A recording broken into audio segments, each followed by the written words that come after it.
Hello guys and welcome back to Sonic Labs, and today we'll be discussing about frequency masking, and this is going to be the second episode of our free audio mixing series called Mixing EDM Music. So let us begin.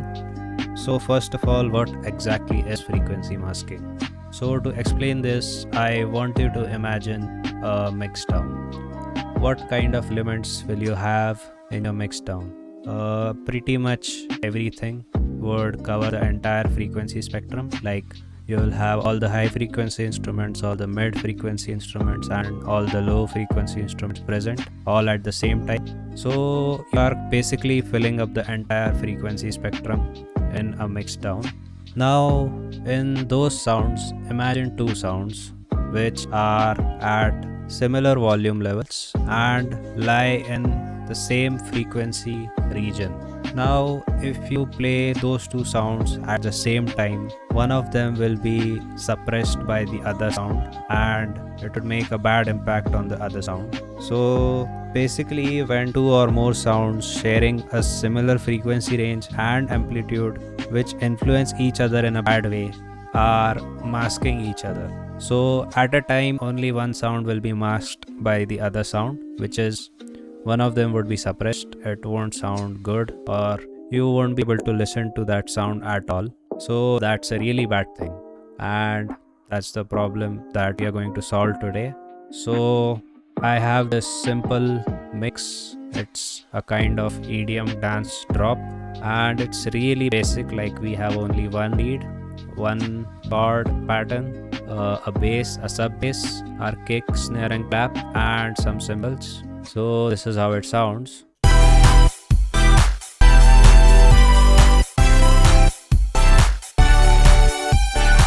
So the mixdown is really bad because I haven't processed any of these sounds at all at this point. I have only assigned them to their mixer tracks and all the levels are at the default settings. So one by one I'll show you each method of how you can avoid frequency masking between two elements. So let us begin with our first method, which is side chaining.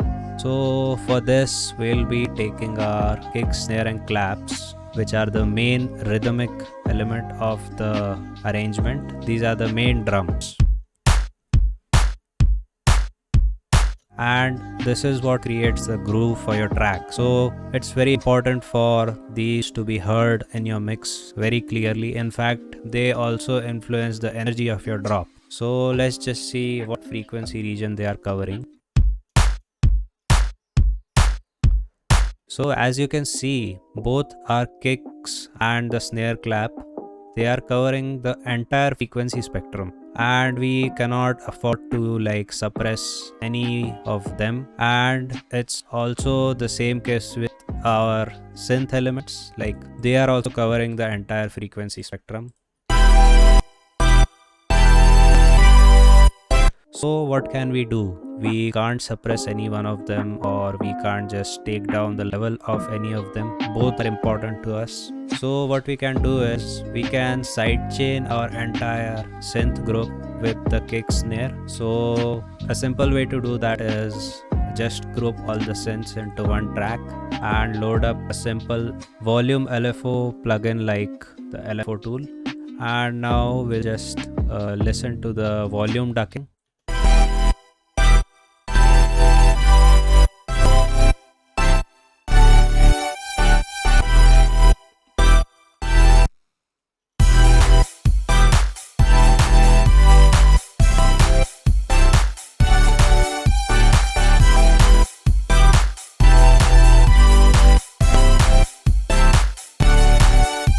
So this was before sidechaining,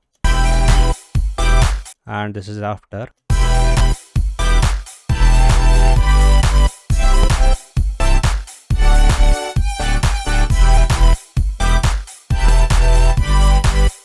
And now we can also take up the level of a kick because it's not interacting with any of the elements, any of the synth elements, so it won't increase the gain by that much.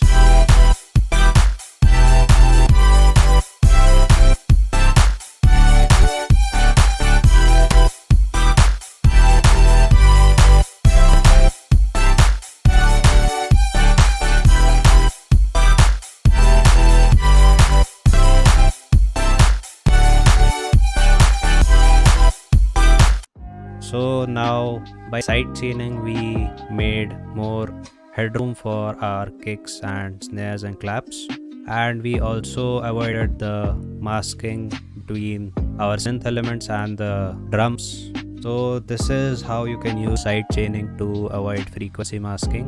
Next, we have stereo imaging.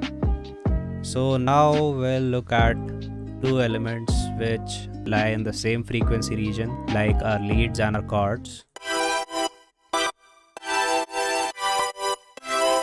And now we want them to just be the way they are. We just can't afford to cut any part of them. So what can we do is we can place them into different places in the stereo field. So what we'll do is we'll go to our leads, we'll load up a stereo widening plugin. So for this example I'll use the Fruity Stereo Enhancer.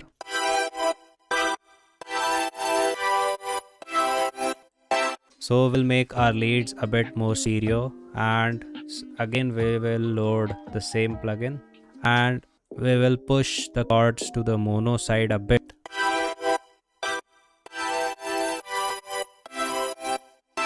So this was before and this is after.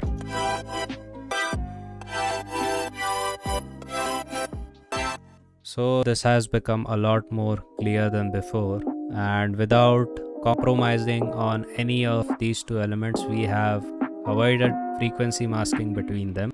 So that's how you can use stereo imaging. Next we have volume balance. Now for that I don't have any sort of example in this project, but it's really simple. Again, if you have two elements with similar frequency range and you really want them to be together at the same time and you can't afford to compromise anything on each sound, you can just balance the volumes. You can reduce the volume of one sound and let the other sound be the way it is. So that's how you can avoid masking between them.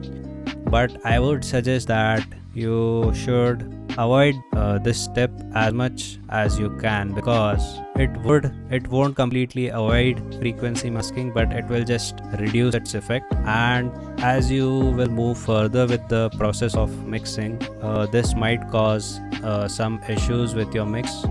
Next we have panning.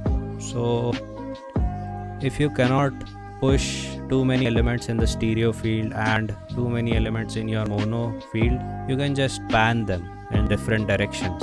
This is also a good option. So we have our crash, rides and hi-hats. All three of them are high frequency elements. So let's just listen to them.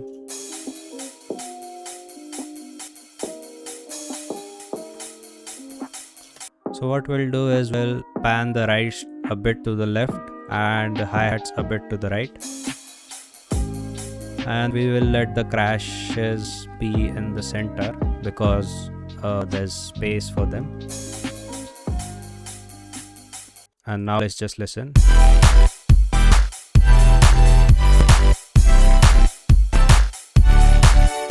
And since we have panned them, we can also increase their levels now.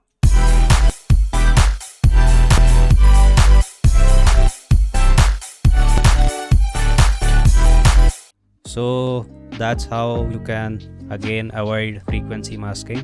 And at last we have the most important solution to avoid frequency masking. And this is not just a method to avoid frequency masking, but it is a must to do step while mixing, which is EQing your sound the right way. Now I'll show you one by one by EQing each element in this arrangement. So at first we have our leads. Now mainly our lead lies in the high and the mid-high region. So we will just put a low cut or a high pass and we will let it stay in that region. Simply that much. And next we have our chords. Now it's not really necessary for the chords to be in the really high region because we already have leads in that section. So what we'll do is we'll put a high pass and we'll just suppress the very high frequencies like around 4000 Hz. Now this will make a lot of room for your leads so they can shine a bit more and they will be more audible in your mix.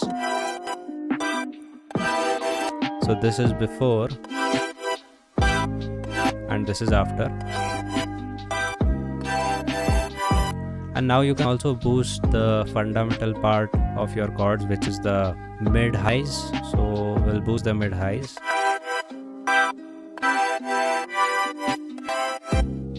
So you can balance out two elements in this way and make room for each element in its own unique region. Next we have our bass and the sub bass. Now let's just see where the bass lies.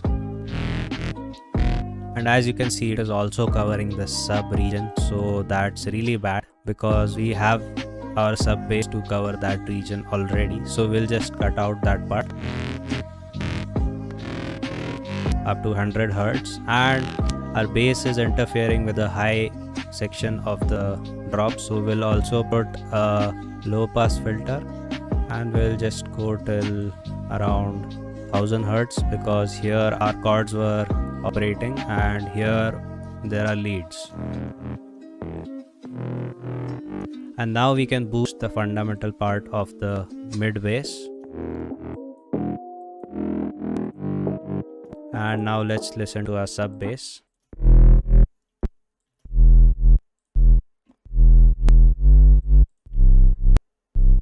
So our sub bass is also interfering with the mids, so let us just put a low pass and cut the highs.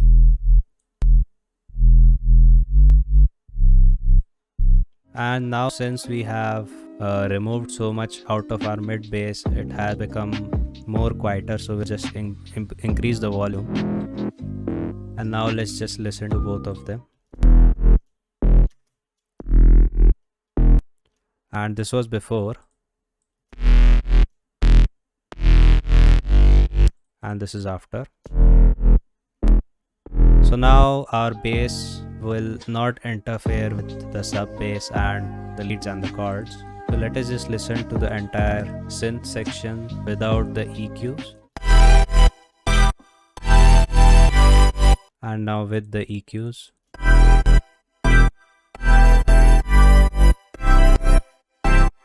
And I think since we have cleared out the frequency range for our chords, we'll just make them stereo again because the high mid section is sounding too empty.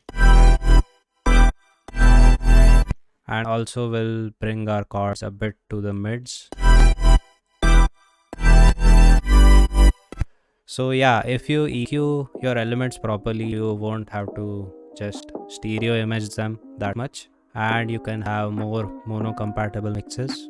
Next, let's just go to our drums. And what I like to do is I like to put all my cymbals into one group. So we'll just take this track 17 and assign all the cymbals to the same track. And now what I'll do is all of them are high frequency elements, so they shouldn't have any lows in them. We'll just cut the lows.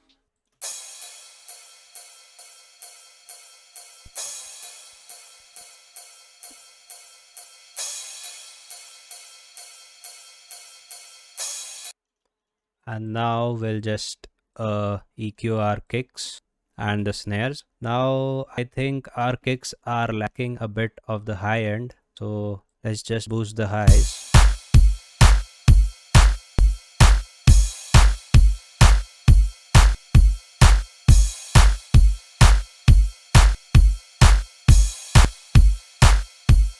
And the snare.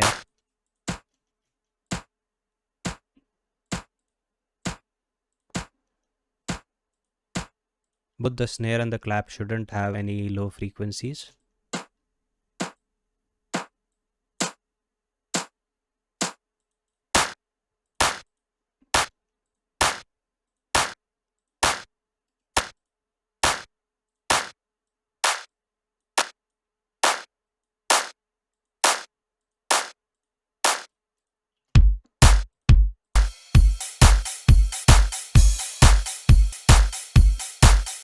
So this was before and this is after. And now let's just listen to the drums in context with the entire mix.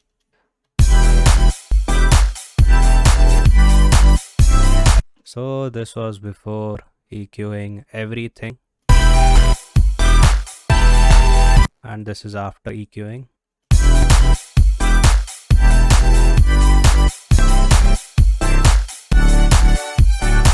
So I'll just recall everything briefly. Frequency masking is interaction of two sounds in a bad way, which lie in the same frequency region and have similar amplitudes, and it will affect your mixes in a bad way. And to avoid frequency masking, you can do these four things, either of them. You can side change your elements, you can balance the volumes, you can stereo image them or pan the elements in different directions, left or right. And most importantly, you need to EQ your elements and their specific frequency region so they won't collide with other elements sharing the same frequency region. So you can try it out in your mixes and comment down below how it helped you. So please like the video if you liked it. Consider subscribing to our channel. It will help us a lot, and I'll see you in the next.